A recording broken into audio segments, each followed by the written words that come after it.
हमने किया था इक्विलेटरल ट्रायंगल के वर्टिसेस पे डिफरेंट कंडीशंस ली थी और नेट फोर्स निकाला था चार्जेस पे। ये जो है 3 क्वेश्चन मैं करवा रहा हूँ स्क्वायर के ऊपर जो प्रॉब्लम्स आ सकती हैं। सबसे पहले है हमारे पास एक स्क्वायर दिया हुआ है जिसकी साइड L है और उसके सेंटर पे एक चार्ज Q है और वर्टिसेस पे उसके small q charges same charges पड़े हैं और नेट फोर्स ऑन Q निकालना है। नेट फोर्स ऑन Q निकालने के लिए हमारे पास F निकालना है और ये डिस्टेंस हमारे पास कितना होता है, ये हमारा होता है L/√2। ये आप याद कर लो, L/√2 कैसा है, डायगोनल ऑफ स्क्वायर होता है हमारे पास √2 इंटू साइड। ये डायगोनल है, जो डायगोनल का ये फॉर्मूला है, ये √2L आ गया और ये हाफ है डायगोनल का, क्योंकि डायगोनल जो स्क्वायर के है इंटरसेक्ट करते हैं मिड पॉइंट पे एक दूसरे के, ये आ जाएगा और इसको हम ये लिख सकते हैं √2/L/√2। ये डिस्टेंस हमें पता है क्योंकि हमें फोर्सेस का डिस्टेंस पता होना चाहिए। चलो अब देखते हैं ये क्या कैसे होगा। अब इस केस में अगर हम ये फोर्सेस देखते हैं तो कैसी फोर्सेस लगेंगी, मैं फिगर यहाँ पे बनाता हूँ। ये Q है, ये Q है, ये डिस्टेंस हमें पता है L/√2 है और ये जो चार्ज है सेम चार्जेस हैं और इसको रिपेल करेगा ये वाला ऐसे, और ये भी इसको रिपेल करेगा सेम फोर्स से। सपोज F है और ये इसको रिपेल करेगा सेम फोर्स क्योंकि चार्ज सेम, डिस्टेंस सेम, और ये भी करेगा। और जब सारे एक दूसरे को ये कैंसिल करेंगे तो इसके ऊपर नेट फोर्स कितनी आएगी, 0। तो इसका आंसर क्या आएगा, नेट फोर्स इज 0। ये तो सिंपल क्वेश्चन था, आपका थोड़ा सा कॉन्सेप्ट क्लियर हो गया। अब आगे चलते हैं नेक्स्ट वाला जो है, इसमें भी साइड है। साइड आपको न्यूमेरिक फिगर भी कोई दे सकते हैं, मैंने L ली हुई है। इसमें नेट फोर्स ऑन Q है, लेकिन इसमें क्या है, ये माइनस चार्जेस है, ये प्लस चार्जेस है। अब चेंज कर दी थोड़ी सी, इसमें चेंजेस हैं। अब देखते हैं इसमें फोर्सेस कैसे लगेंगी। ये देखिए,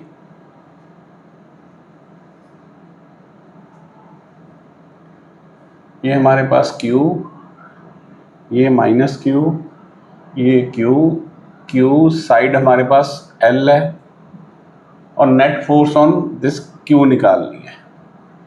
अब अगर देखिए ध्यान से तो ये वाला जस्ट ए मिनट,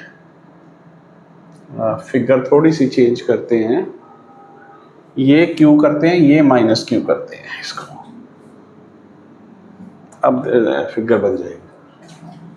अब देखो ये जो चार्ज है इस पे F फोर्स लगाएगा अपनी तरफ, ये फोर्स ऑफ अट्रैक्शन होगी, ये भी फोर्स F लगाएगा सेम, और ये इसको रिपेल करेगा सेम फोर्स से,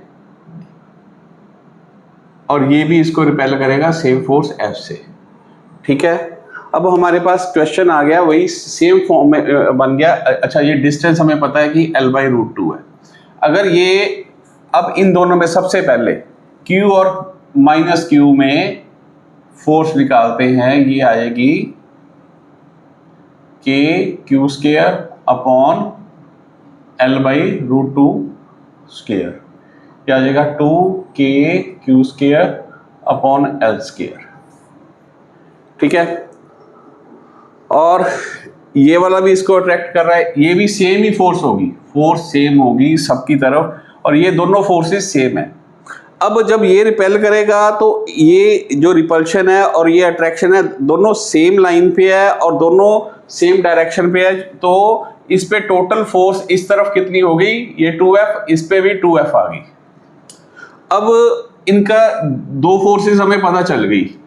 अब हमारे पास है दो फोर्सेस आ गई ऐसे, सेम मैग्नीट्यूड की है, ये भी 2F है और ये भी 2F है, और ये दोनों 90 डिग्री पे है। ये पता है कि जो भी स्क्वायर के डायगोनल्स है वो बाइसेक्ट करते हैं एक दूसरे को 90 डिग्री पे।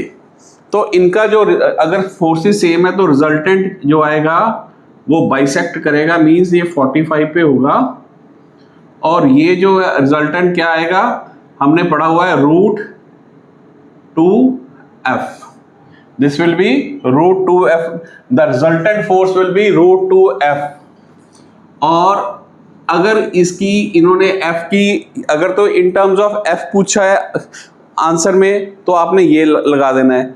अगर उन्होंने कोई वैल्यू दी हुई है इस तरह का आ रहा है आपको, तो हमारे पास जो F है इतनी है, तो हमारे पास क्या आएगी ये 2√2 KQ² upon L². This will be the answer. अगर हमारे पास इन टर्म्स ऑफ F है तो ये आंसर है, अदरवाइज ये आंसर है. अगर कोई फिगर है उसमें न्यूमेरिकल फिगर दी हुई है, कोई वैल्यू है, तो वैल्यू पुट करके हम निकाल सकते हैं. ठीक है, ये हो गए आपके दो टाइप्स. अब तीसरी टाइप जो है वो है कि एक स्क्वायर है, एक मैंने स्क्वायर लिया, उसके हर वर्टेक्स पे Q चार्ज है, और अब उसने जो क्वेश्चन पूछा है net force on any charge Q, किसी भी एक चार्ज Q पे नेट फोर्स निकालनी है. चलो हम ये लगा ले, ये L है साइड इसकी. ठीक है, अब ये चार्ज Q है हमें पता है, इसके ऊपर फोर्स निकालते हैं. ये दो चार्जेस जो हैं Q, ये वाले जो चार्जेस हैं ये एक दूसरे को रिपेल करेंगे, ये इस तरफ और ये इस तरफ, ये भी इस तरफ और ये इस तरफ. इस पे दो तो होगी, और एक तीसरी फोर्स जो इधर से आएगी, ये वाला चार्ज जो है इसको रिपेल करेगा इस तरफ. ठीक है, अब ये जो फोर्स है इसकी, ये फोर्स सेम आएगी F. अगर मैं इसका नंबरिंग कर लेता हूं F1 2, ये 3 है, ये 4 है, तो इस पे जो इससे फोर्स लगेगी दैट इज F1 2, इससे लगेगी F1 3, और ये दोनों सेम होगी. और कितनी होगी ये, अगर हम इसके निकालते हैं KQ² अपॉन L². लेकिन जो ये फोर्स है 4 के जो है F, ये गलत लिख दिया, ये 1 2 नहीं है, ये 2 1 ये आएगी 2 3, और F2 4 वो सेम नहीं होगी क्योंकि उसमें जो है डिस्टेंस है ये √2L है, ये डायगोनल है, तो ये आएगा √2L का स्क्वायर, क्या आ जाएगा KQ² अपॉन 2L². ये फोर्स ये आएगी. अब जो ये फोर्स है this is the F21 F3 F23, ये आएगी, एक तो F24 आ गई. और इसके साथ एक चीज और, ये जो दो फोर्सेस हैं इक्वल हैं, 90 डिग्री पे एक्ट कर रही हैं, और इनका रिजल्टेंट भी इसी तरफ आएगा, सेम आएगा. That will be √2 one of the forces. इसको मान लेते हैं हम FR इन दोनों का. ठीक है, ये दोनों इंडिविजुअली मैंने इसको कर लिया. अब इस पे टोटल फोर्स कितनी लगी, √2FR प्लस F24. ये फोर्स कितनी थी, √2 KQ² अपॉन L² प्लस ये आ जाएगी F24 due to this charge KQ² upon 2L². या तो यहां तक आंसर आ जाएगा, अगर इसको सॉल्व करने को बोला होगा तो आप सॉल्व कर देना. इसमें से KQ² upon L² common, √2 plus 1/2. अगर इससे भी आगे जाना है तो आप मैथमेटिकली आप जा सकते हो. ठीक है, ये हमारा आ जाएगा इसका आंसर इन टर्म्स ऑफ जो इनकी वैल्यूज.